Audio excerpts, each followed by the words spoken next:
Welcome to the Finely Tuned Infrastructure Podcast by Rhythmic Technologies.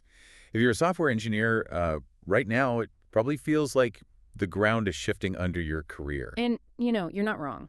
Not at all. So today we're kicking off a really critical two-part series on AI and the future of software engineering. We are. And this first part, we're calling it the broken career ladder, is really all about diagnosing the problem. That's right. So our mission today is to unpack how and why that traditional path, from junior to senior engineer is, well, it's failing. We're going to look at how AI is automating the work that mid-tier engineers used to do. And we also have to tackle this huge hurdle that's stopping everyone from just flipping the AI switch, this thing called the statelessness problem. Yeah, and that leads directly to why standardization, having industry-wide rules, isn't just a nice to have anymore, it's essential. And understanding that challenge is key. Because in part two, we're going to shift completely to solutions. Totally.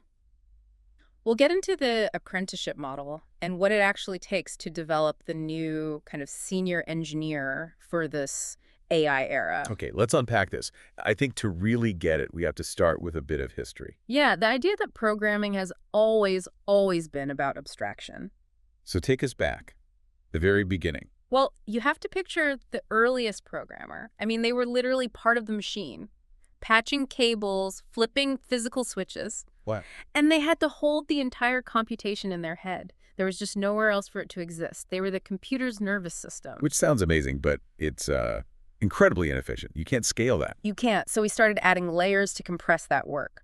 First, you get assembly code, just a basic syntax. Then compiled languages, so we could think in concepts instead of just memory registers. Exactly. Then high-level languages that looked a bit more like human logic. And finally, frameworks, so we weren't rebuilding the same thing over and over. And every single one of those steps had the same result. Each new layer saved labor and just sort of squashed the layer below it into the new baseline. It made everything more accessible. And that super specialized switch toggler, the demand for that role just plummeted. The blog post is really clear on this. That's progress. It's not a tragedy. The market always moves to compress the most laborious work. Which is exactly how we got the role we now call a software engineer. Mm-hmm. For the last few decades, that job has been, at its core, translation work. Translation. Yeah, taking a vague business need and turning it into a concrete design. Then taking that design and turning it into instructions a machine can actually run. So seniority was just about how good you were at that translation. Pretty much. The more senior you got, the vaguer the input you could handle and the more complex the output you could produce. But it was all still rooted in that act of translation. Okay, so if the job is fundamentally about translating human intent into code, that puts us at a really critical inflection point. It does, because that translation layer is now vulnerable. The blog says that by 2025, it's unmistakable. The latest AI models are just exceptionally good at that core translation work. I feel like I have to push back a little there. I mean, software is messy, right? It has all this proprietary logic, weird integrations. Yeah. A generic model can handle that. Not perfectly, no, but well enough to completely change the economics of it.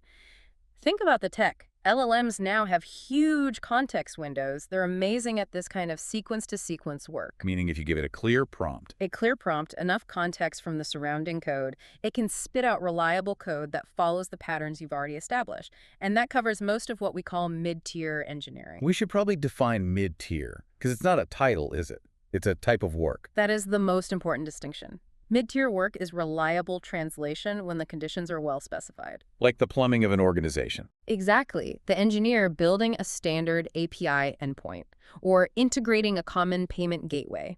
You give them a well-written ticket, they're expected to return working, tested code that follows the rules. It's absolutely crucial work, but it's formulaic. It's formulaic. And that's where the value proposition of that human engineer starts to break down. Because their whole value was being reliable and consistent. And consistency is what these models do best. Give it the right context, a clear goal, and it will produce the same output as that mid-tier engineer. Probably faster, and maybe with fewer bugs because it doesn't get tired or check Slack. The model doesn't need to understand the why. It just needs to map the input to the required output. And that reliable mapping is exactly what's being automated away. So the company's figuring this out. Their bottleneck is shifting. It's not how many people can we get to type code anymore. No, it's how well can we specify what we want the code to do. It's a totally different management problem. Which brings us to the broken career ladder. Right. And the common fear is that AI is going to destroy all the entry-level jobs. But the blog argues that's actually less likely. Why? Because companies invest in junior engineers to build a pipeline for future seniors. It's an investment. There's some economic protection there. But that mid-career engineer, Yeah. the one doing the reliable translation, following the patterns. They're exposed.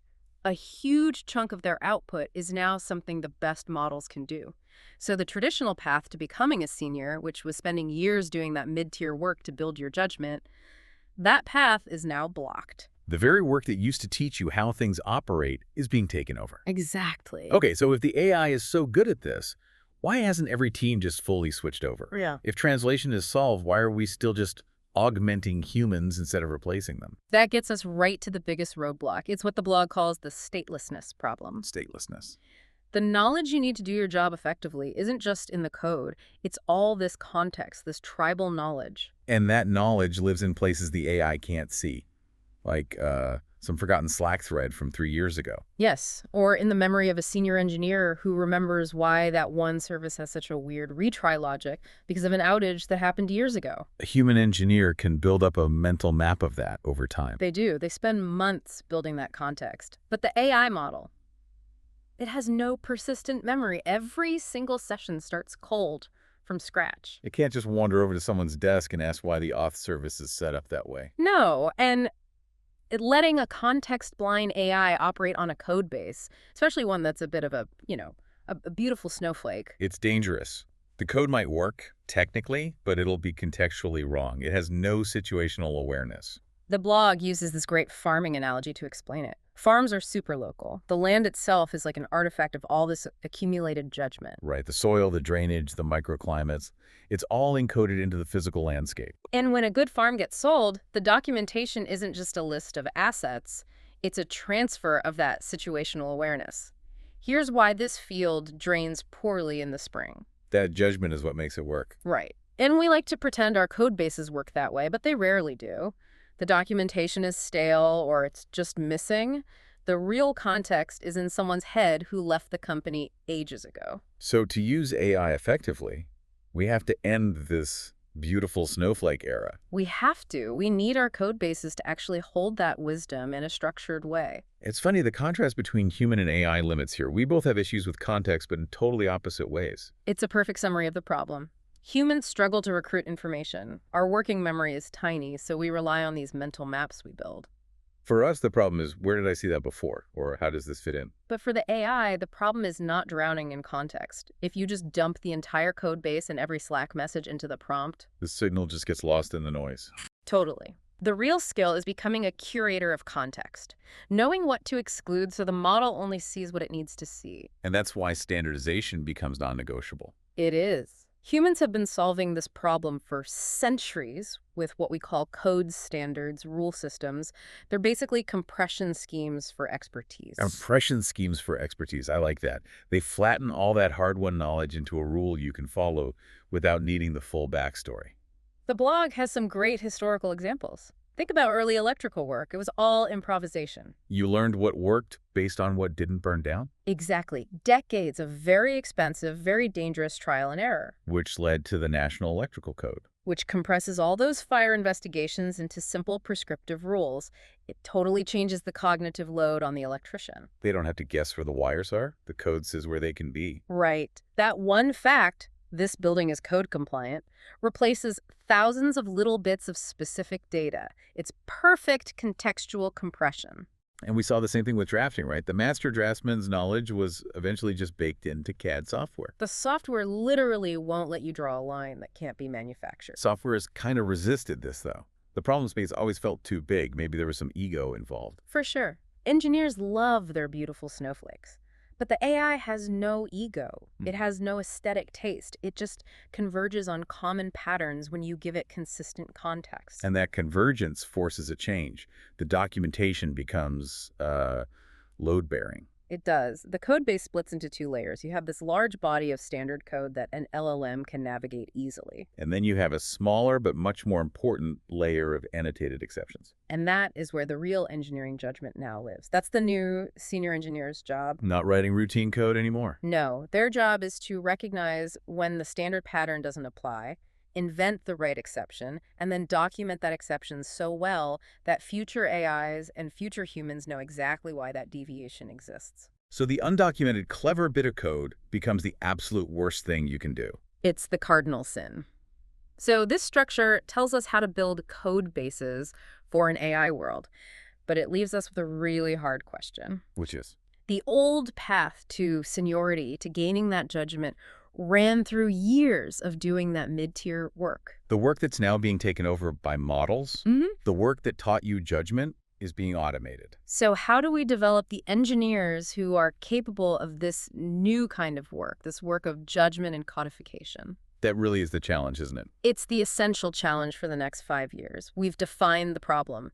The ladder is broken because the training ground is gone. And that is a perfect place to leave things for now. We've really set the stage here in part 1. And in part 2, we're going to tackle that question head on. We'll explore the apprenticeship model for rebuilding that pipeline and define what this master engineer role really looks like. This has been a fantastic conversation, and it was generated from a Rhythmic Technologies blog post called The Broken Career Ladder. You can head over to rhythmictech.com to read the full post and, crucially, to find part 2 of this series, For the Solutions. We'll catch you then.